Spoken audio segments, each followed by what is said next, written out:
अपने हाथों को उठाओ और खुदावंद का थैंक्स करो और बोलो, तेरे लहू के लिए हम तेरा थैंक्स करते हैं खुदावंद। तेरे प्रेम को हम समझ सके खुदावंद, उसमें चल सके मेरे पिता। खुदावंद की आत्मा के सामने अपने हाथों को उठा और बोलो, थैंक यू जीसस। तू बड़े अजीब और अचंभे कार्य करने वाला परमेश्वर है खुदावंद। तेरी बुद्धि अगम है मेरे पिता। अपनी आत्मा के द्वारा अपने गहरे भेदों को हम पर जाहिर कर, अपनी कलीसिया के ऊपर जाहिर कर खुदावंद। बाइबल कहती स्वर्गदूत भी इसे देखने की इच्छा रखते हैं और देखते हैं जब तू अपने गहरे भेदों को अपनी चर्च के ऊपर जाहिर करता है। बाइबल कहती स्वर्गदूत भी चर्च के ऊपर, तेरे लोगों के ऊपर जाहिर किए गए भेदों के द्वारा परमेश्वर को समझती। दूत भी खुदावंद हमारे द्वारा परमेश्वर को समझते हैं, क्योंकि बाइबल कहती है वो तुझे देख सकते हैं, पर तू कौन और कैसे कार्य करता है वो हम लोगों से समझते हैं, क्योंकि तूने अपना पवित्र आत्मा हमें दी है। बाइबल कहती पवित्र आत्मा ही परमेश्वर के गहरे भेदों को जाहिर करता है और दूतों के पास तेरा आत्मा नहीं। मेरे पिता, बाइबल कहती तूने हमें प्रचार करने का अधिकार दिया। बाइबल कहती तूने हमें अपना बेटा होने का अधिकार दिया। सर्वशक्तिमान परमेश्वर, आज इस पवित्र दिन में तेरे लोगों को खुदावंद मैं तेरे हाथों में सौंपता हूं। जहां जहां भी ये देख रहे हैं खुदावंद, तेरा आत्मा इन्हें छुए अजीब और अचंभी रीति के साथ खुदावंद। एक एक जन रियलाइज करे खुदावंद तेरे अनदेखे हाथ को जो उनकी जिंदगियों के ऊपर खुदावंद, एक एक जन तेरे प्रेम से भरता, तेरी सामर्थ से भरता हुआ, तेरे बोझ से भरता हुआ, अपने आप का इनकार करता हुआ, क्रूस उठाता हुआ अपना तेरे पीछे चले मेरे पिता। अंधकार की शक्तियां इनकी जिंदगियों से जाएं खुदावंद। पाप की सामर्थ इनकी जिंदगियों से जाए खुदावंद। पाप की सामर्थ इनकी जिंदगियों से टूट जाए खुदावंद। इनके घराने से, इनके बच्चों से खुदावंद, इनकी जिंदगियों से खुदावंद ये पाप की सामर्थ टूटे खुदावंद। बाइबल कहती है खुदावंद पाप एक दरवाजा है, सिन एक डोर है खुदावंद, शैतान के लिए, बीमारियों के लिए। मेरे पिता परमेश्वर, एक एक जन जो इस प्रचार को आज सुने, तेरे पवित्र नाम में तेरी पवित्रताई को हासिल करता हुआ चले खुदावंद। पाप की ताकत उसकी जिंदगी से टूट जाए खुदावंद। तो अपना वचन भेज के ही चंगा करता और गड्ढों में से निकालता है खुदावंद, जो सत्यानाश के लिए तैयार किए गए। पिता, आज ये वचन इनको सत्यानाश के गड्ढे से निकाले। आज ये वचन इनको हील करे खुदावंद। इनके फाइनेंशियली खुदावंद सब बीमारियां जो फाइनेंस की हैं खुदावंद, जो ट्रबल फाइनेंस किया वो हील हो खुदावंद। बाइबल कहती जो तेरे मसीह को पाता वो बड़े लोगों के सामने खड़ा होता। जो तेरे मसीह को पाता है वो मनुष्य परमेश्वर का अनुग्रह देता। मेरे पिता, आज तेरे लोग इस वचन को सुने, इस अनॉइंटिंग को समझें, इस अभिषेक को समझें, इसे ले खुदावंद, इसे संभालें खुदावंद। सर्वशक्तिमान परमेश्वर पिता, तेरी आत्मा का मैं धन्यवाद करता हूँ।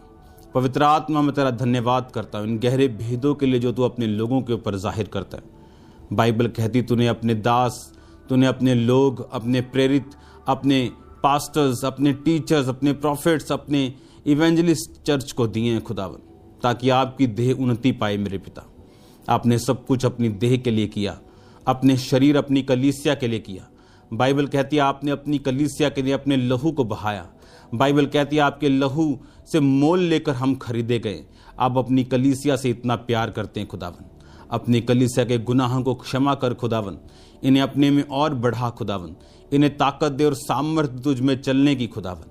आज तेरा वचन इनकी जिंदगियों को छुए खुदावंद, इनके हृदय रूपी पट्टियों के ऊपर लिखा जाए खुदावंद।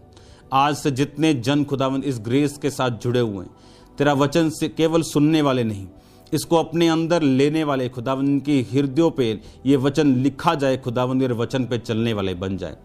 होली स्पिरिट, आप इनकी मदद और सहायता करें इस वचन को सुनने और समझने के लिए, क्योंकि बाइबल कहती जैसे हमारा आत्मा हमें सबसे अधिक जानता है, वैसे ही आप परमेश्वर को सबसे अधिक जानते हैं। जब तक आप ना चाहेंगे परमेश्वर हम पे जाहिर नहीं होगा। जब तक आप ना चाहेंगे दान वरदान हम पर नहीं आएंगे। होली स्पिरिट, हम आपको पहचानते हैं, आपके उस अनदेखे हाथ को भी पहचानते हैं और आपका धन्यवाद करते हैं आपकी उपस्थिति के लिए हमारी जिंदगियों में।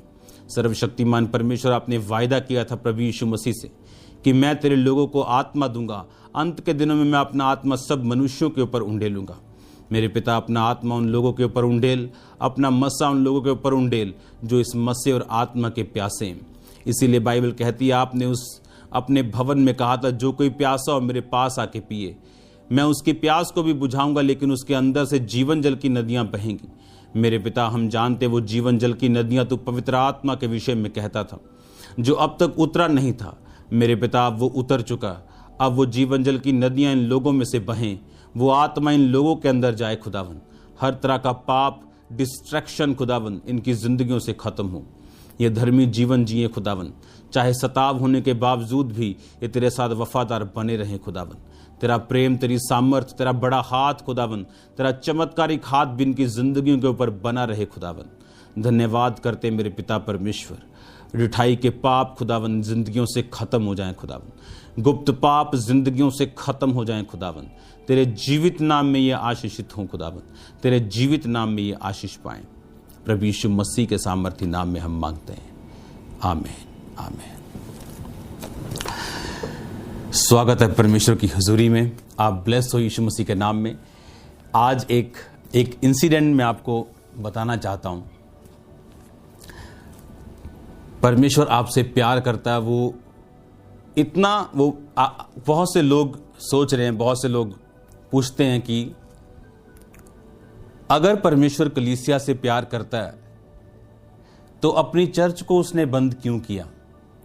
क्या ये पास्टर्स के ऊपर, क्या ये कलीसिया के ऊपर परमेश्वर का न्याय है? इस क्वेश्चन का मैं तब तक आंसर नहीं देना चाहता जब तक परमेश्वर मुझसे बात नहीं करते कंप्लीट डायरेक्ट। आज जब मैं चर्च में आ रहा था और जैसे ही मैं चर्च में मैंने एंटर किया तो मैं अपने ध्यान में था, लेकिन जो चर्च का पोर्च है मैंने वहाँ प्रभु यीशु मसीह को खड़े हुए देखा और मैं हैरान था। और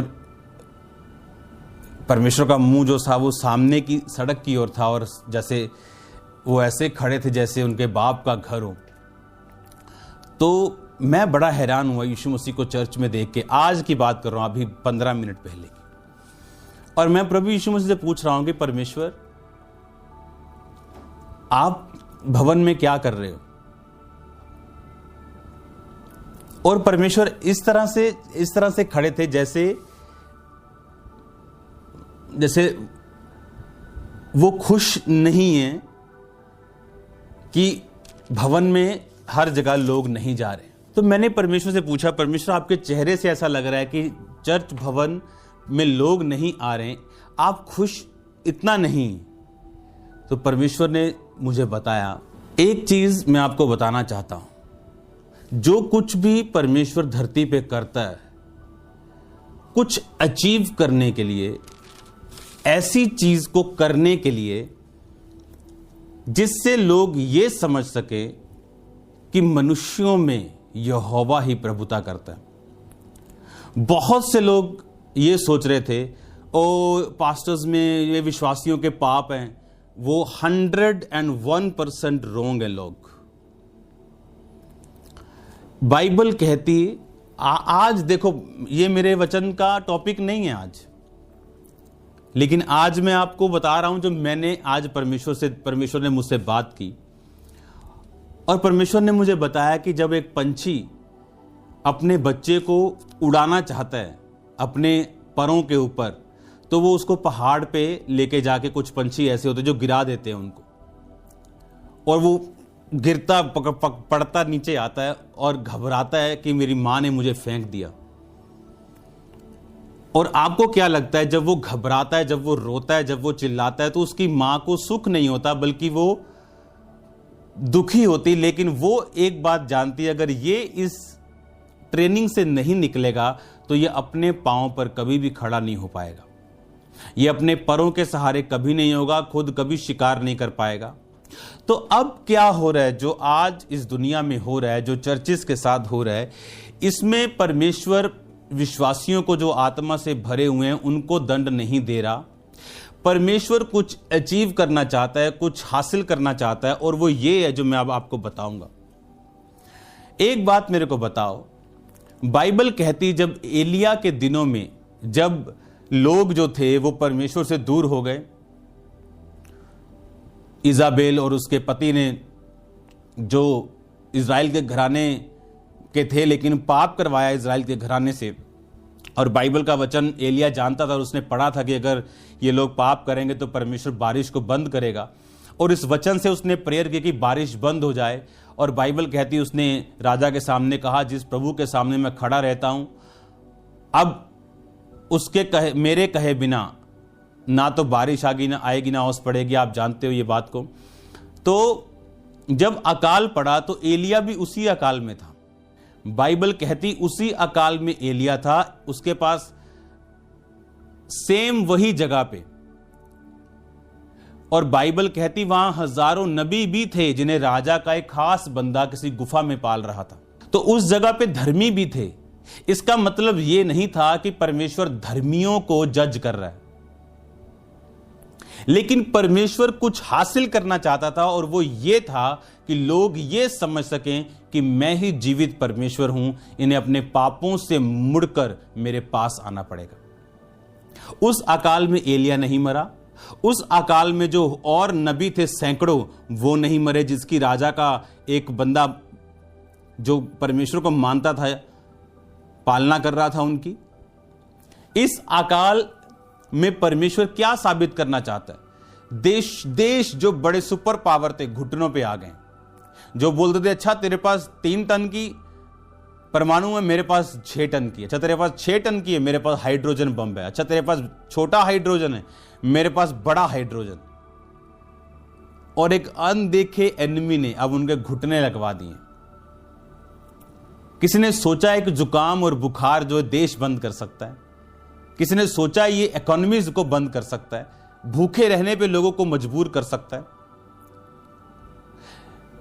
आज जब सुबह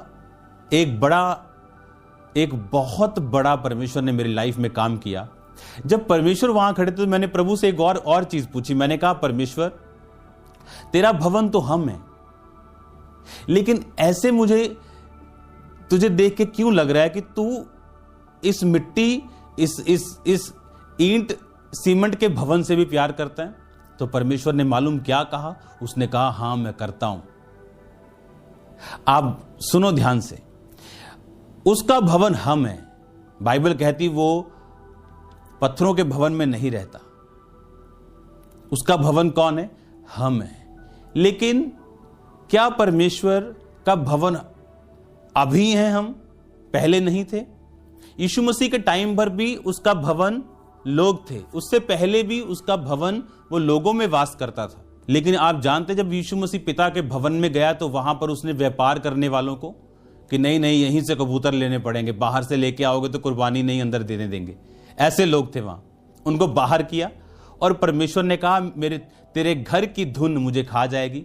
वो कौन से घर की बात कर रहा था? क्या वो शरीर की किसी की बात कर रहा था या वो भवन की बात कर रहा था? तो ये बात दिमाग से निकाल दो कि परमेश्वर इन सीमेंट और इन भवनों से इन प्यार नहीं करता। नो, वो प्यार करता है, मैं आपको बता सकता हूं। उसके भवन हम हैं, लेकिन जहां पर हम परमेश्वर की इबादत करते हैं, जो परमेश्वर की चर्चेस हैं, वो उनसे भी प्यार करता है, याद रखना। और जब आज मैं परमेश्वर को देख रहा हूं और परमेश्वर बिल्कुल ऐसे टेंशन खड़े और सामने की ओर देख रहे हैं, और उनके फेस को जब मैं देख रहा हूं तो होली स्पिरिट मुझे परमेश्वर की गहरी बातों को बता रहा है, और मैं प्रभु से सवाल पूछ रहा हूं और सवालों के जवाब ले रहा हूं। क्या जबरदस्त दिन आज चढ़ा है परमेश्वर के नाम में, और यीशु मसीह के नाम में मैं ये विश्वास करता हूं कि परमेश्वर इस वचन को सुनते सुनते आपको होली स्पिरिट से भरपूर करेगा, आपको ताकत देगा, आपको सामर्थ्य देगा, अभिषेक देगा, और उसका आत्मा आप पे उतरेगा यीशु मसीह के नाम में, और परिवर्तित होंगे। हर डर आपकी जिंदगी से खत्म होगा, बीमारियां खत्म होंगी, और परमेश्वर का जलवा यीशु मसीह के नाम में आप देखने वाले हैं। हालेलुया। तो एक तो मुझे यह मालूम हुआ कि नहीं, परमेश्वर भवनों से भी प्यार करता है। दूसरा कि ये भवनों के ऊपर, पास्टर्स के ऊपर जो रूह और सच्चाई से उसकी आराधना कर रहे हैं, ये खुदावंद का दंड नहीं है। It is wrong teaching. ये 100% रॉन्ग टीचिंग है लोगों की, और मैं हैरान हूं, बहुत से लोग उस पर फेथ करते हैं। आप सोचो, बाइबल कहती नबूकदनेस्सर इतना बड़ा राजा हो गया और उसने एक दिन छत से बोल के कहा, क्या ये सारा बाबुल, ये सब कुछ, क्या ये मेरा नहीं? क्या मेरी बुद्धि समझ से ताकत से नहीं बना? परमेश्वर ने कहा, बस अब हो गया, अब 7 काल बीतेंगे और तू जानवरों के समान होगा। उससे गद्दी वापस नहीं ली। आज उस टाइम पे अगर एक राजा 1-2 महीने बीमार चला जाए तो लोग नया राजा बनाने के लिए राजद्रोह करना शुरू करते थे या बातें होना शुरू होती थी।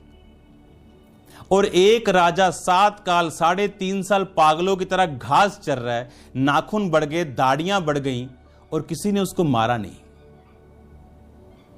क्योंकि परमेश्वर यह बताना चाहता था कि मैं हूं जिसने तुझे राजा बनाया, मैं हूं जिसने तुझे राजा की कुर्सी से उतार दिया, अब मैं ही वो हूं जो तुझे इस कुर्सी पर चढ़ाएगा। और बाइबल कहती जब उसने अपनी आंखें आसमान की ओर लगाई और बोला कि तू ही है खुदावन जो मनुष्यों में प्रभुता करता है और तू ही है, सब कुछ तू ही है। और बाइबल कहती उसका राज्य फिर ज्यों का त्यों हुआ।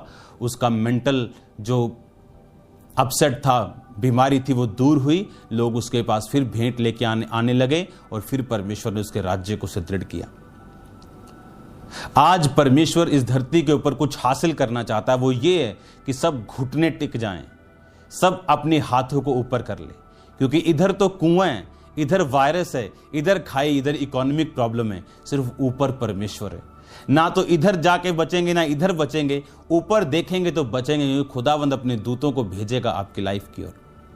और बाइबल कहती है तुम्हारे पांव में पत्थर से भी ठेस नहीं लगेगी। लिखा अगर तुमने यहोवा को अपना धाम मान लिया, कोई विपत्ति तुझ पर ना पड़ेगी, ना कोई दुख तेरे डेरे के निकट आएगा। आज परमेश्वर ने मुझसे कहा कि वो भवनों से भी प्यार करता है, इसीलिए उसने कहा था तेरे घर की धुन मुझे खा जाएगी। यानी उसने यहोवा प्रभु को कहा था तेरे घर की, यानी इस भवन की धुन मुझे खा जाएगी। अगर वो ईंट पत्थरों के भवन से प्यार ना करता तो उस समय उन लोगों को वो कुछ ना कहता, ना वो उस भवन में जाता और ये बोलता कि अगर कोई बोलते आ खुदावन आओ यीशु हम भवन को चले, तो परमेश्वर ये बोलता कि उसका भवन तुम हो। उसका वहां पे जाना, सब चीजों को ध्यान से देखना, बार बार हर सबत के दिन में आराधनालय में जाना, इस बात का सबूत था कि वो भवन से प्यार करता है। और ये इस बात का सबूत है कि आज परमेश्वर, हो सकता है कुछ विश्वासियों की हालत से वो हल्का सा दुखी हो, पर वो कुछ अचीव करना चाहता है, आपको उसका साथ देना। वो ये बताना चाहता है नेशंस को, देशों को, बड़े लोगों को कि मैं ही हूं, मुझसे ऊपर और कोई नहीं। तुम्हारा कोई हथियार काम नहीं कर सकता, लाखों डॉक्टर्स कुछ नहीं कर सकते, कोई कुछ नहीं कर सकता।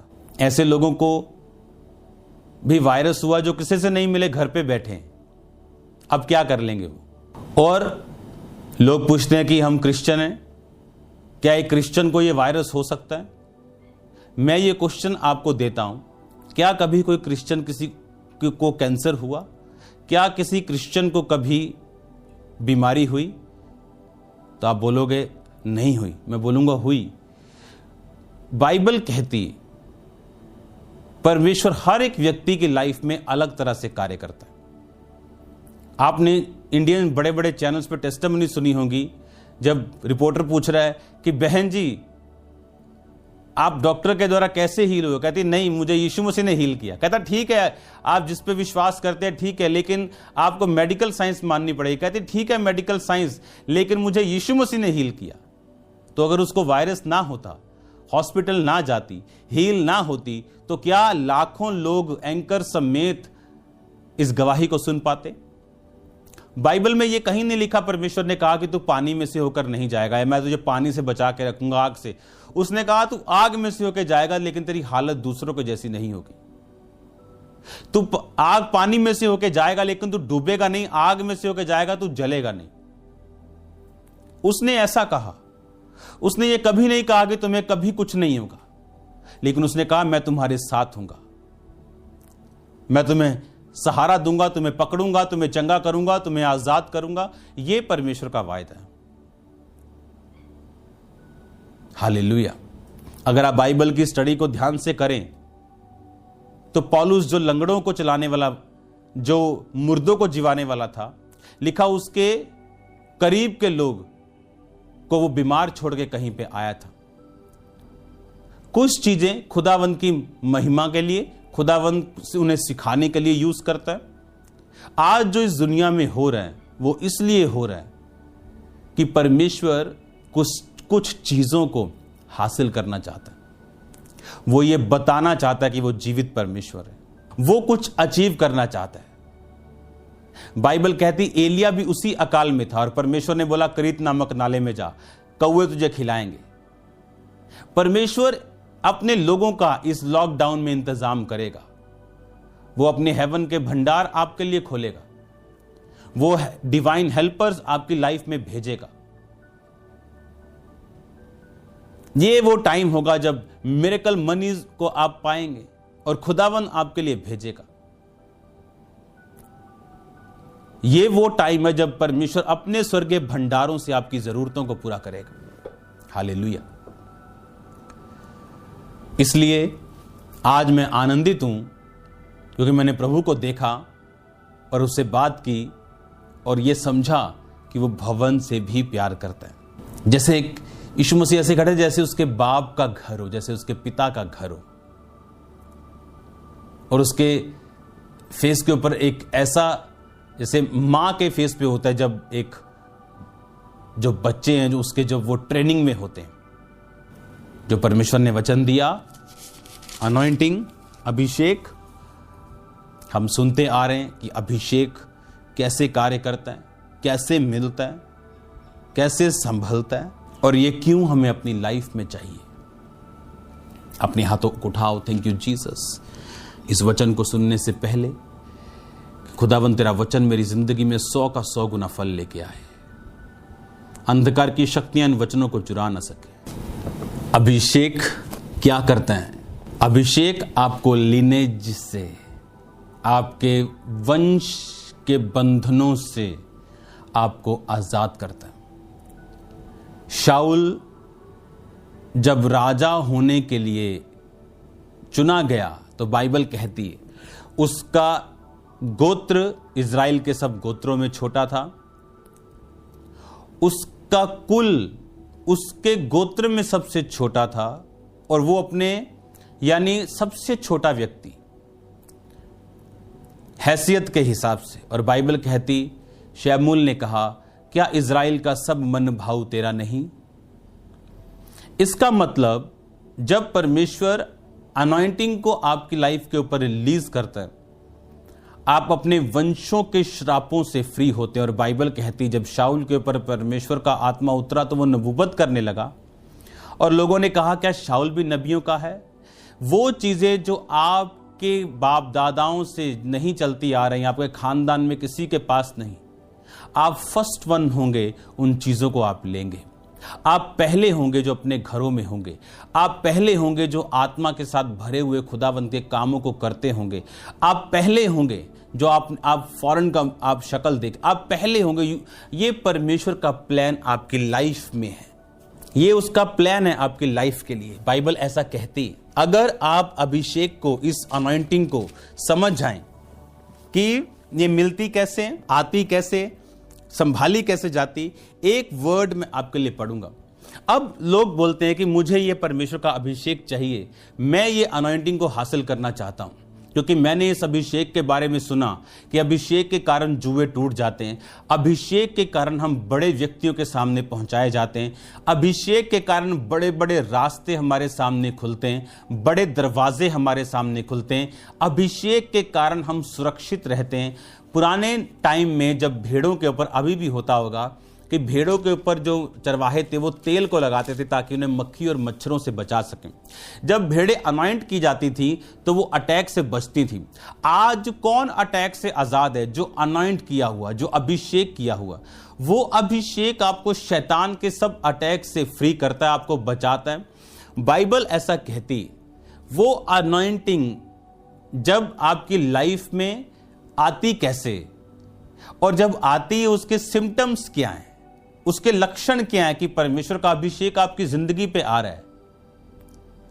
क्योंकि लक्षण भी हमें मालूम होने चाहिए और मैं आपको ये चीज बता देता हूं कि 99.99% जब खुदावंद का अभिषेक एक विश्वासी की लाइफ पे आता है उसको मालूम नहीं होता।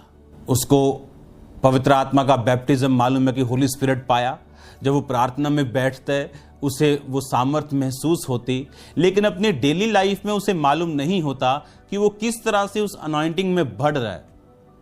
लेकिन उसे मालूम होना शुरू होता है कुछ दिनों के बाद।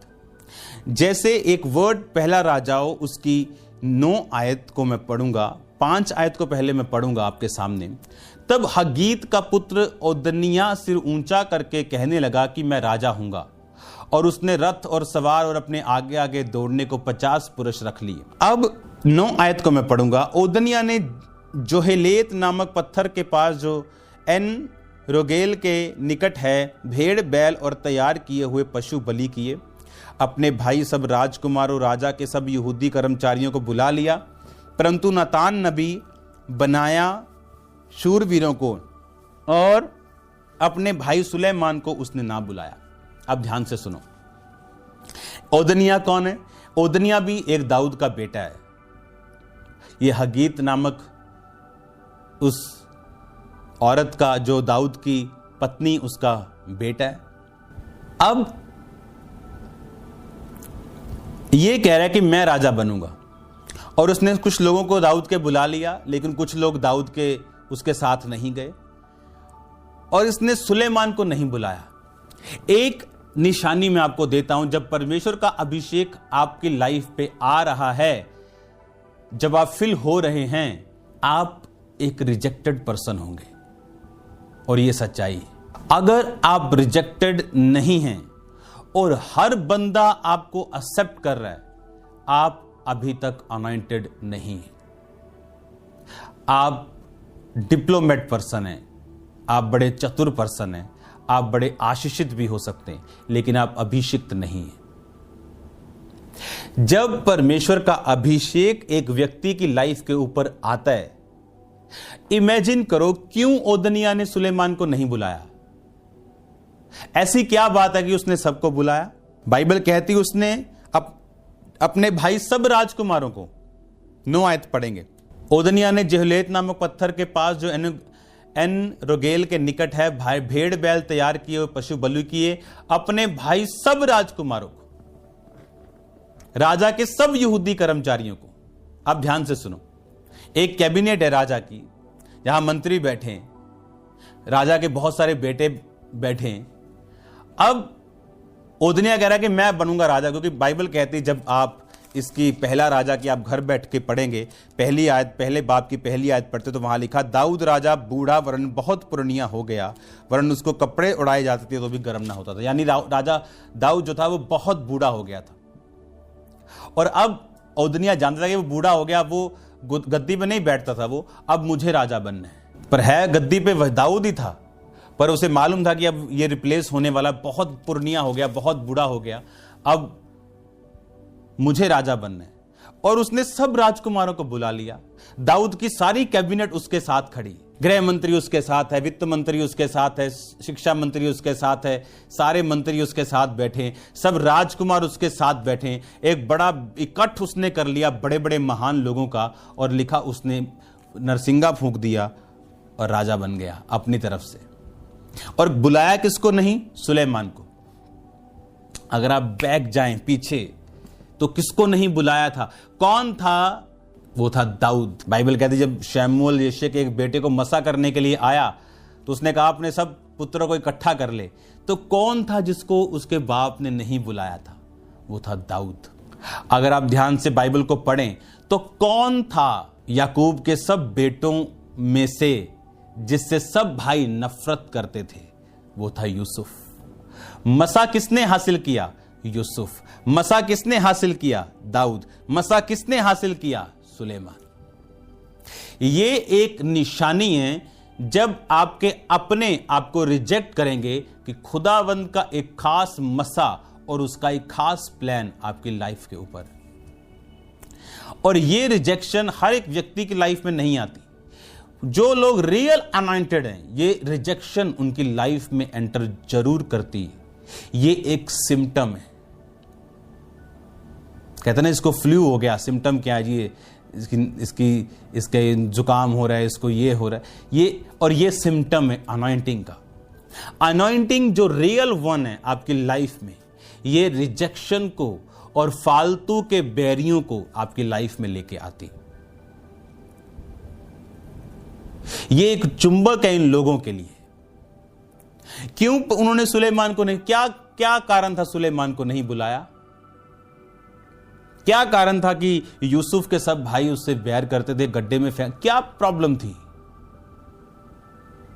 जो रियल अनॉइंटेड वन है, उसकी ग्रेस, उसका जो खुदावंद का ऑरा उसकी लाइफ के ऊपर है, वो उसे रिजेक्ट करने के लिए मजबूर करता है। लोग उसे रिजेक्ट करते हैं क्योंकि वो उन्हें अपने जैसा नहीं पाते हैं। और परमेश्वर ने इसीलिए उसको अलग करके बनाया क्योंकि वो दूसरों के जैसा नहीं है। जब यूसुफ के कपड़ों को एक बकरी के लहू में मिला के उसके बाप को दिखाया गया, तो ये उसके भाइयों को भी पहला बुरा काम नहीं था। वो पहले भी बकरियां भेड़े मार के खा के बोलते थे अपने बाप को कि एक भेड़िया खा गया, गुम गई, मर गई, बीमार हो गई। लेकिन यूसुफ इन बातों में नहीं था। अपने आप को अलग ताई में उसने बना के चला और इस अलग ताई की वजह से वो अनॉइंटेड हुआ। जब अभिषिक्त हुआ तो ये चीज और बढ़ी और वो रिजेक्ट हुआ। और इस रिजेक्शन से घबराना नहीं, क्योंकि ये टेम्परेरी है। अगर यूसुफ रिजेक्टेड ना होता, मिस्र में ना जाता, प्रधानमंत्री ना बनता, तो उसके भाई बचाए ना जाते। अगर मेरी फैमिली मुझे रिजेक्ट ना करती, मुझे ना सताती, तो इस अभिषेक से मैं कभी ना भरता। और आज वो खुद भी बैप्टाइज्ड है, खुद भी, दूसरा सेवा में भी है। और ये आसान नहीं था। जब परमेश्वर का अभिषेक आपकी लाइफ के ऊपर आता है, एक रिजेक्शन आपकी लाइफ के ऊपर आती है, तो इस रिजेक्शन से घबराना नहीं। जब लोग आपको छोड़ दें, रिश्तेदार आपको छोड़ दें, आपके अपने आपको छोड़ दें, आपका बेस्ट फ्रेंड आपको छोड़ दे, आपको आनंदित होना है, क्योंकि ये सिम्टम है कि खुदावंद का अभिषेक आप पे उतर आया। वो एक थोड़े मेजर का थोड़ा हो सकता है, आप उसे संभाल के रखेंगे, वही करते जाएंगे। आपने नलका गेड़ा, एक गिलास पानी निकला, तो मैं आपसे एक क्वेश्चन करना चाहता हूं, अगर आपको बाल्टी भर पानी चाहिए होगा तो फिर क्या करोगे? क्या मोटर लगाओगे जिसमें 10 दिन लगेंगे लगने में? आप बोलोगे जैसे मैंने उस थोड़े से पानी को निकाला, मैं थोड़ा और जोर लगाऊंगा और बाल्टी निकाल लूंगा। वैसा ही अभिषेक है। जिस फेथफुलनेस से, वफादारी से, प्रार्थना से, रोजों से, वचन पढ़ने से, चर्च जाने से आपने उस अभिषेक को हासिल किया और तब रिजेक्शन आई, तो बढ़ेगा भी कैसे? उन्हीं चीजों से ही जो आप करते आ रहे थे। बोर नहीं होना, अकना नहीं, थकना नहीं, अड़े रहना, खड़े रहना, क्योंकि जब ये अनॉइंटिंग बढ़ेगी, ये एक जबरदस्त रास्तों को आपकी लाइफ में खोल देगी। अगर आप रियल अनॉइंटेड हैं, आपके रास्ते वैसे खुलेंगे जैसे लोगों के 100 साल में नहीं, 100 ईयर में नहीं खुलते लोगों के। मैं आपको सच कह रहा हूं, 100 ईयर्स उनकी जनरेशंस वेट करेंगी उन रास्तों के लिए जो आप सालों महीनों में खोल देंगे। रिजेक्शन ये एक पार्ट है, ये एक सिम्टम है इस अनॉइंटिंग का। आप कोई ले लो, कोई भी, जीसस क्राइस्ट को ले लो। बाइबल कहती अपने घर में वो बड़े चमत्कार नहीं कर पाया और वो खुद हैरान था कि तुम लोग कैसे हो? तुमने लंगड़ों को चलता देखा, अंधों को आंखें पाते देखा, और अब भी तुम मुझ पे विश्वास नहीं कर रहे हो। और लिखा यीशु मसीह ने वहां बड़े सामर्थ्य के काम नहीं किए। रिजेक्शन, आराधनालय की रिजेक्शन, कि अगर यीशु मसीह के नाम पर विश्वास किया तो आराधनालय से निकाल दिए जाओगे। रिजेक्शन, ये रिजेक्शन एक सिम्टम है। इससे घबराओ मत। लोग घबरा जाते, बोलते अच्छा साहब नल करांगे हूं, अच्छा घबरा गए, अच्छा मर गए, लुट गए, ये ना होगा तो वो क्या, कोई ना होगा, कोई फर्क नहीं पड़ेगा। आज आपकी भूआ आपको इस वायरस से बचा नहीं सकती, आपके रिश्तेदार इस वायरस से आपको बचा नहीं सकते। कौन बचा सकता है? इस अनदेखे वायरस को आपकी लाइफ में अनदेखा परमेश्वर ही निकाल सकता है, क्योंकि वो सब चीजों को देखता है और अनॉइंटिंग भी देखती है। अगर हम परमेश्वर के साथ फेथफुल हैं, अगर किसी ने हमें रिजेक्ट किया, किसी ने हमें सताया, किसी ने हमारा विरोध किया, तो ये सिम्टम है, ये सिम्टम है। जब एक बहन प्रेग्नेंट होती और उसे वॉमिटिंग आती, उसका दिल कच्चा होता है, उसका मूड हिलता है। आपने कभी उसको रोते हुए देखा पूरे घराने को कि हाय हमारी बेटी को क्या हो गया? पर आपने उल्टा उसे खुश होते हुए देखा होगा। वो कभी बैठ के इस बात की चिंता नहीं करेगी कि मुझे वॉमिटिंग हो रही। वो आनंदित होगी कि परमेश्वर ने मुझे बेबी के साथ ब्लेस किया। तो ये रिजेक्शन आपकी प्रेगनेंसी का सबूत है। ये रिजेक्शन जो आपके गर्भ, आत्मिक गर्भ में खुदावंद का अभिषेक चला गया और ये बड़ी चीजों को पैदा करेगा, ये इस चीज का सिम्टम है जब कोई आपको रिजेक्ट करता है। आप पूरी बाइबल पढ़ के देख लो। मूसा खुदावंद से प्यार करता था, खुदावंद के लिए काम करना चाहता था। मसा था पर इतना नहीं था, और जब उसने शुरू किया मिस्री को मार दिया, रिजेक्ट किया गया, भागना पड़ा उसे। क्योंकि परमेश्वर का अभिषेक इस दुनिया का सबसे प्रेशियस, सबसे कीमती सब्सटेंस है जिसकी कोई कीमत नहीं, कोई कीमत ही नहीं, उसकी वैल्यू इतनी है। यह अभिषेक आपको फ्री करता है, ऊंचा करता है, सुदृढ़ करता है, स्ट्रांग करता है, शैतान के अटैक से आपको फ्री करता है, आपको दलेर करता है, आपकी हेल्प करता है, कंफ्यूजन से आपको फ्री करता है। वो अभिषेक जो तुम्हारा किया गया, तुम्हें सब बातों को सिखाता और तुम सब बातें जानते हो। जैसे जैसे आप इस अनॉइंटिंग में बढ़ते हैं, और आप बोलोगे बढ़ना कैसे है? पहला राजाओं उसकी 11 आयत से लेके अब हम 14 आयत तक पढ़ेंगे। तब नातान ने सुलेमान की माता बेतशेबा से कहा, क्या तूने सुना है कि हगीत का पुत्र ओदनिया राजा बन बैठा है और हमारा प्रभु दाऊद इसे नहीं जानता? इसलिए अब आ, मैं तुझे ऐसी सम्मति देता हूं जिससे तू अपना और अपने पुत्र सुलेमान का प्राण बचाए। तू राजा दाऊद राजा के पास जाकर उससे यूं पूछ, हे मेरे प्रभु, हे राजा, क्या तूने शपथ खाकर अपनी दासी से नहीं कहा कि तेरा पुत्र सुलेमान मेरे बाद राजा होगा और वह मेरी राजगद्दी पर विराजमान होगा? अब इस वचन के द्वारा आप समझो, नातान ने आके सुलेमान की माता को बताया कि क्या तूने सुना कि ओदनिया राजा बन गया? इसलिए अब आ, मैं तुझे सलाह देता हूं जिससे तेरा और तेरे बेटे का प्राण बचेगा।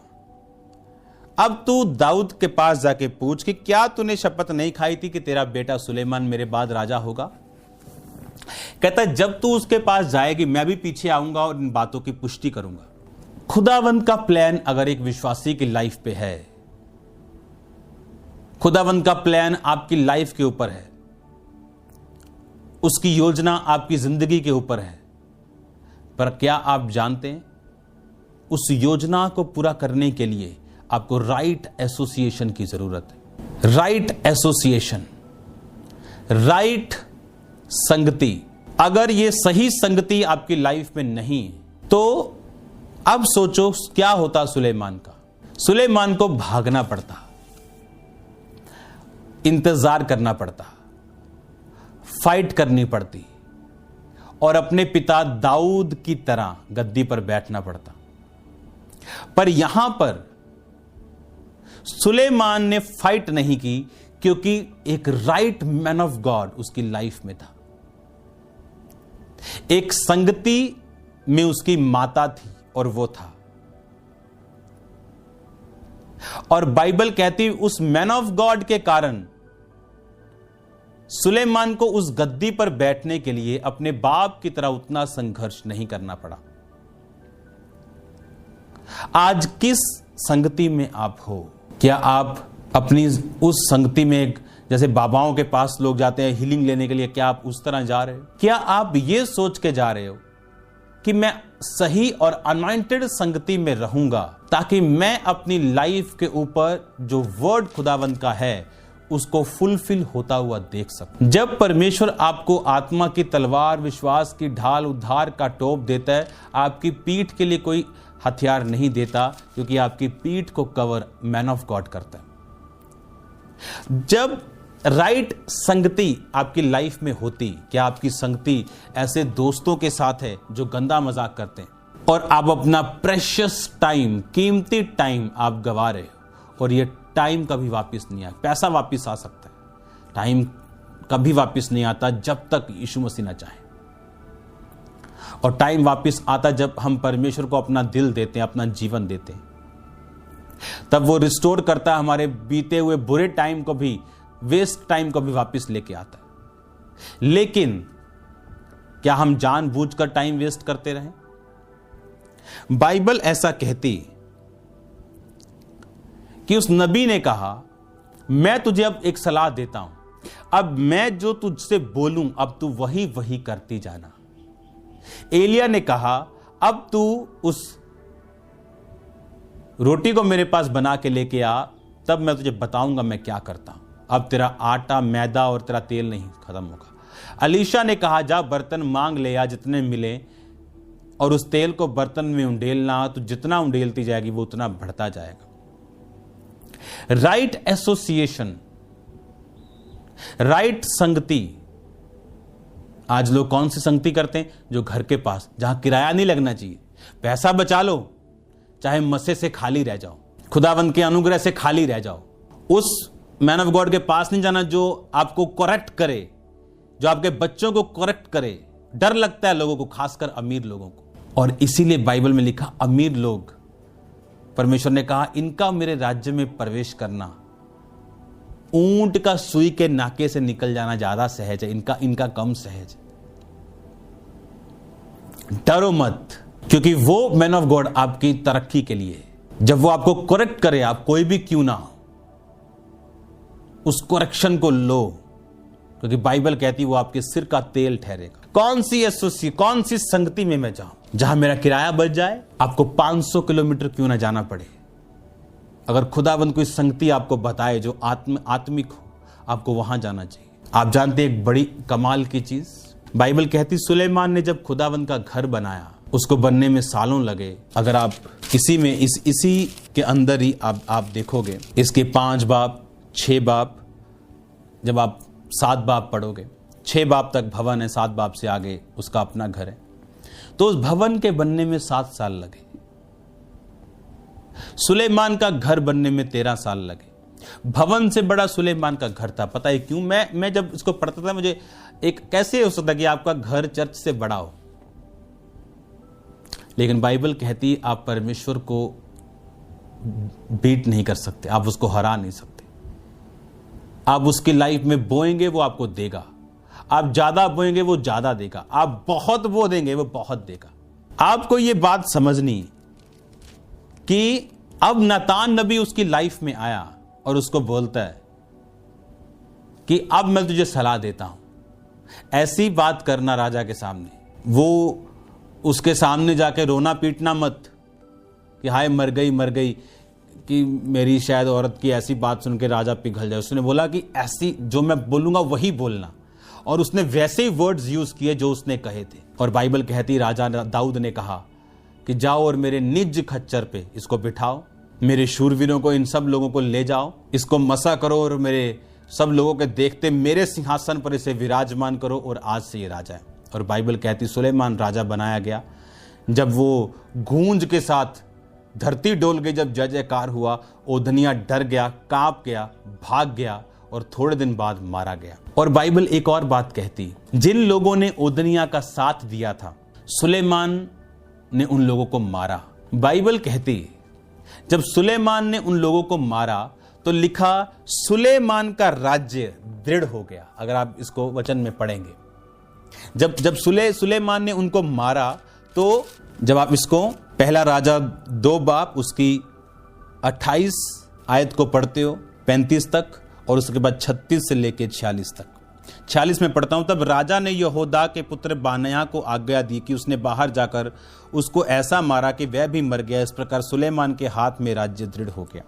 ये शिमी था, इससे पहले योआब था, ये सब लोगों को लिखा सुलेमान ने मारा और उसका राज्य दृढ़ हो गया। अब परमेश्वर हमें मारने की आज्ञा नहीं देता, लेकिन जब सुलेमान एक राजा होने के लिए रियल अनॉइंटेड हुआ, प्रभु ने तो बोला था तू राजा होगा, पर जब उसको मसा किया गया तेल के द्वारा सींग में भर के, उसके बाद योआब छोटा व्यक्ति नहीं था। योआब एक ऐसा सेनापति था जिसने बड़े बड़े राजाओं को मार के युद्ध जीत लिए थे, पर सुलेमान के सामने वो टिक नहीं सका। डर, एक खौफ पैदा हो गया, क्योंकि अभिषिक्त व्यक्ति के सामने कोई नहीं चल सकता।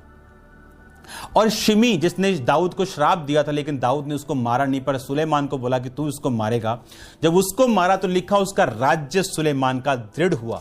जब अनॉइंटिंग आपकी लाइफ में आती, कुछ ऐसे काम आप जिंदगी में करते हो जिससे आपकी मिनिस्ट्री, जिससे आपकी लाइफ दृढ़ होती, चाहे कुछ लोगों को परमेश्वर आपकी लाइफ से दूर करे, कुछ चीजों को ठीक करे, कुछ चीजों को सेट करे, कुछ भी वो करे, उस अनॉइंटिंग की वजह से जो आपकी लाइफ के ऊपर है, ऐसी चीजें आपकी लाइफ में होंगी और आपका राज्य, आपकी मिनिस्ट्री, आपका फाइनेंस, आपकी लाइफ, आपका परिवार, अगर आपके परिवार में ऐसा कोई जन है जिसको नहीं होना चाहिए, परमेश्वर उसे दूर करेंगे इस अभिषेक के द्वारा। और जैसे ही आप उस परिवार, उस मेंबर को दूर जाता हुआ देखेंगे, जो आपके क्लोज परिवार का नहीं, आपका कोई भी बेस्ट फ्रेंड हो सकता है, आपका फ्रेंड हो सकता है, आपका बिजनेस कोई एसोसिएट हो सकता है, आप देखोगे कुछ आपकी लाइफ में बेटर हुआ और आप स्ट्रांग हुए। किसकी वजह से? अभिषेक की वजह से तेरा जुआ तोड़ दिया जाएगा, तेरा बंधन डिस्ट्रॉय कर दिया जाएगा। एक लेवल से आगे ना बढ़ पाना, ये एक बंधन है। अब उसके लिए अभिषेक चाहिए। अभिषेक आपको कैसे मिलेगा? राइट एसोसिएशन, सही संगति। किन लोगों के साथ आपकी हाय हेलो है? क्या आप रियल अनॉइंटेड होना चाहते हैं कि सिर्फ अनॉइंटेड लोगों की बातें करके सारना चाहते हैं? क्या आप रियल अभिषिक्त होना चाहते हैं, या सिर्फ हीरो बनना चाहते हैं, कि सिर्फ हीरो की पिक्चर्स देखना चाहते हैं? खुदावंद ने आपको खुद हीरोइन होने के लिए बोला। आप अपनी पिक्चर के खुद हीरो और खुद मास्टर हीरोइन हो। कुछ पिक्चर्स में हीरोइन होती है ना, वो किसी हीरो को नहीं रहती, खुद ही हीरोइन होती, खुद ही सारी पिक्चर सेल्फ सेंटर्ड होती। अगर आप बहन मुझे देख रहे हो तो आप अपनी फिल्म की खुद मास्टर हीरोइन हो। लेकिन ये कैसे पॉसिबल होगा? जब इन चुगलियों से, बखेलियों से, लड़ाइयों से, झगड़ों से, फालतू की निंदाओं से आप बचे रहेंगे और अपना फोकस आप वर्ड ऑफ गॉड के ऊपर लगाएंगे। जब ये वर्ड आप समझ जाएंगे, जब ये वचन आप समझ जाएंगे कि मुझे राइट एसोसिएशन में रहना, नहीं जी भाजी नाराज ना हो जान, सिक्के में कर लिए। लोग आज लोगों की इतनी परवाह करते हैं कि उन्हें परमेश्वर की कोई चिंता नहीं। मुझे परमेश्वर ने ऐसी संगतियों से दूर किया जो मेरी आत्मिक जिंदगी के लिए सही नहीं थी, और वो विश्वासी लोग थे। और परमेश्वर मुझे डे बाय डे बेस्ट के बाद बेस्ट लोगों से मिलाता आया। मेरी लाइफ में अब भी वो प्रोसेस चालू है, अभी भी वो चालू है, और वो रहेगी। क्यों? क्योंकि गॉड, परमेश्वर आपको बेस्ट देखना चाहता है, आपके बेस्ट रूप में। आज जो मिस्टर ओलंपिया है, हाँ, या जो पिछले साल था या उससे 5 साल पहले था, जब वो पैदा हुआ था तो ओलंपिया बन के नहीं हुआ था, वो इतना ही हुआ था। लेकिन जब वो पैदा हुआ था तो परमेश्वर जानता था कि ये एक दिन ह्यूज मैन बन जाएगा। आज आप बच्चे हो सकते हो, लेकिन परमेश्वर जानता है कि आप मिस्टर ओलंपिया हो आने वाले। उसके लिए तैयारी चाहिए, कंट्रोल चाहिए, उसके लिए डेडिकेशन चाहिए। मेरी लाइफ के अंदर आज भी मुझे याद है, जब नया नया मैं मसीही था तो हमसे प्रार्थना करवाई जाती थी 7 से 9 बजे एवरी डे। बारिश हो, तूफान हो, आंधी हो, कुछ भी हो, दिल, और हफ्ते में 6 दिन दिल नहीं कर रहा होता था, 5 दिन दिल नहीं कर रहा होता था, हाँ 2-3 दिन दिल कर रहा है, लेकिन 4 दिन बिल्कुल दिल नहीं कर रहा। दिल करता उठ जाओ, कोई काम आ जाए, बाहर से कुछ नया आ जाए, किसी की गाड़ी ठुक जाए, बाहर देखने चले जाएं। लेकिन वो 7 से 9:30 वर्शिप प्रेयर, और ये रूटीन थी लाइफ की। बैठना, फास्टिंग, 1 40 रोजे, सेकंड 40, 30 4 बार 5, फास्टिंग। लेकिन अब मैं रिकमेंड नहीं करता आपको कि आप इतनी फास्टिंग कंटिन्यू रखो, क्योंकि ये आपकी बॉडी को इफेक्ट करती। फास्टिंग आपको रखनी ताकि आपका शरीर उसके बाद इस्तेमाल होने योग्य भी हो सके। हालेलुया। लेकिन ये प्राइस था। रिजेक्शन आएगी, ये सिम्टम है। सिम्टम से घबराना नहीं, आनंदित होना कि खुदावंद का अभिषेक आप पे आ रहा है। राइट एसोसिएशन, सही संगति। किन लोगों के साथ है आपकी संगति? आपकी संगति किन लोगों के साथ है? याद रखो, मैंने आपको एक मैसेज दिया कि आप जब 1 गिलास पानी चाहिए तो नलका गेड़ते हो। अगर 1 बाल्टी चाहिए तो क्या करोगे? नलका उखाड़ लोगे? नलके के बीच में घुस जाओगे? बोलोगे नहीं, हम फिर वही नलका गेड़ेंगे, लेकिन थोड़ी देर तक। वैसा ही मसा है। जब पाया, कैसे पाया? प्रार्थना से, पवित्रताई से, चर्च में जाके, संगति से। और बढ़ेगा भी कैसे? ऐसे ही डेडिकेशन से। किसी ने 12 इंच के बाइसेप से 13 इंच कर लिए, कैसे किए? वेट उठा के। अब अगर 16 करने तो क्या करेंगे? वेट उठाएंगे। 18 करने तो क्या करेंगे? और मेहनत करेंगे। वैसे ही ये अभिषेक, जैसे जैसे आप संगति में बढ़ते जाते हैं, ऑयल आप पे आता है। मैंने आपको बताया था ऑयल, ऑयल आप पे आता है जब आप संगति में उतरते हैं। आपके जीवन पे उतरते हैं, आप उसे मलते हैं। उसके बाद आप इसे संभालते हैं, आप इसे खराब नहीं होने देते। उसके बाद क्या और चाहिए तो आप और संगति में रहते हैं। एक दिन ऐसा आता है जब वो ऑयल आपके हाथों से टपकता है। हीलिंग फिर दूसरे यूज करते हैं, फिर दूसरे लोगों के लिए, अपने परिवार के लिए, अपने देश के लिए, अपने लोगों के लिए फिर आप बरकत का कारण ठहरते हैं। मैं ये जानता हूं कि ये अभिषेक की टीचिंग आपकी लाइफ में मोस्ट ब्लेस्ड बनने वाली है, और आप सेम नहीं रहने वाले यीशु मसीह के नाम में। ये अनॉइंटिंग आपको बैठना पड़ेगा प्रार्थना में। एवरी डे आपको फील, अगर एक बार आप ऑयल लगाओगे, कितनी बार चलेगा ये? 2 दिन, 4 दिन, 2 घंटे? लेकिन आपको रोज लगाना पड़ेगा अगर आप अपने हाथों को अभिषेक में फिल देखना चाहते हो। आपको उससे धूल मिट्टी से, पानी से बचाना पड़ेगा, पाप से बचाना पड़ेगा। यानी अगर आप इन हाथों पे से ऑयल को खत्म नहीं करना चाहते, और जब ये ऑयल बढ़ता जाएगा, इजीनेस बढ़ती जाएगी, आपकी लाइफ की इजीनेस बढ़ेगी। बाद में एक टाइम आएगा जब मुश्किल होते हैं, लेकिन एक टाइम आएगा जब बहुत इजी। आप लाइफ मसीह इजी है अगर आप पाप में नहीं है। वो परीक्षाओं से आपको निकाल लेगा, सुदृढ़ लाइफ देगा, स्ट्रांग लाइफ देगा। आपके बच्चे हाईएस्ट पोजीशंस पे होंगे अगर आप इस अभिषेक की वैल्यू को समझ जाएं। रोज इससे भरना कैसे? रोज आत्मा में प्रार्थना करना, गैर भाषा में प्रार्थना करना इस अभिषेक को बढ़ाता है। आप गैर भाषा में प्रार्थना करते हैं, आपका अभिषेक बढ़ता है। आप गैर भाषा में रोज अपने आप को फिल करते हैं, आपका अभिषेक बढ़ता है। और आपका अभिषेक ओवरफ्लो होता है जब आप इन चीजों को करते रहेंगे। अगर मैं इस ऑयल को लगाता जाऊंगा, तो कितना मेरे हाथ पे लगा रहेगा? कितनी देर लगा रहेगा? ये ओवरफ्लो होगा, ये बहेगा। क्योंकि ये बहेगा, कितना हाथ पे टिकेगा? अभिषेक उसी तरह है। कितना आपकी लाइफ पे आप रखोगे, ये इतना बढ़ जाएगा, आप लोगों को दे पाओगे, हीलिंग्स के डिलीवरेंस करोगे, और बहुत सी चीजों को, फाइनेंशियली, बिजनेसमैन लोगों को, आप जहां भी हो, जिस पोजीशन, जिस कॉलिंग में हो, यह अभिषेक आपके और आपके लोगों की, आपके घराने की हेल्प करेगा। एक बात मैं आपसे कहना चाहता हूं, अगर खुदावंद का अभिषेक आपके पास नहीं तो आप उसके मास्टर प्लान में नहीं है, उसकी योजना और बुलाहट आपकी लाइफ पे नहीं है। परमेश्वर ने कहा यरूशलेम को मत छोड़ना। अगर आप ध्यान से स्टडीज को करो या आप ऐसी मूवीज को देखो, जब आपको मालूम होगा कि यरूशलेम में उस टाइम इतनी प्रॉब्लम थी, इतना घमासान था, नॉर्मल पर्सन वहां नहीं रह सकता था। लेकिन चेलों को बोला गया इसी डेंजरस प्लेस में रहना और छोड़ना नहीं, क्योंकि वहां वो आत्मा उतरेगा, अभिषेक उतरेगा, पवित्र आत्मा का बैप्टिज्म तुम लोगे, जिससे दुनिया चेंज हो जाएगी। तुम उसके बाद फियर में नहीं रहोगे, तुम दलेर हो जाओगे, तुम डर में नहीं जियोगे। हर वो डर का आत्मा आपकी जिंदगियों को छोड़ के जाए यीशु मसीह के नाम में, आमीन। परमेश्वर ने कहा उसको मत छोड़ना। अनॉइंटिंग रिस्क लेने से आती। आपने परवाह नहीं की आपके रिश्तेदार की, आपने रिस्क लिया। परवाह नहीं की अपने पैसों की, आपने बोया। आपने परवाह नहीं की अपनी लाइफ की, इंटरटेनमेंट की। आपका प्रार्थना का टाइम है, संडे, आपके रिश्तेदार की शादी, आप नहीं जा सकते कि आपको मूल्य अदा करना है।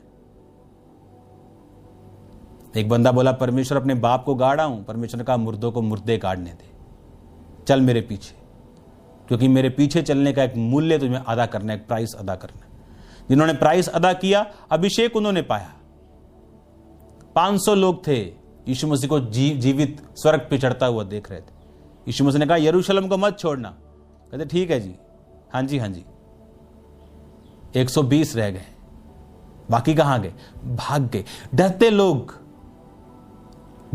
लोग।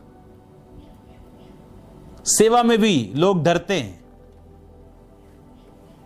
डरपोक हैं कई लोग। 500 लोग वहां होने चाहिए थे, क्योंकि यरूशलेम का माहौल ऐसा था, कलेश से भरा हुआ। हर तरफ सोल्जर्स थे, ढूंढ रहे थे कि जहां जहां भी, जैसे आज कोरोना वायरस के पेशेंट को ढूंढती है ना पुलिस, कि अच्छा तू किसके साथ मिला, उसके साथ, चलो उसके घर, हां भी तेरा भी टेस्ट करना आप। उसी टाइम वो ऐसा ही था। अच्छा कौन था यीशु मसीह के आसपास? 12 चेले, कहां मिलेंगे? उनको भी ढूंढो, उनको भी कत्ल करो।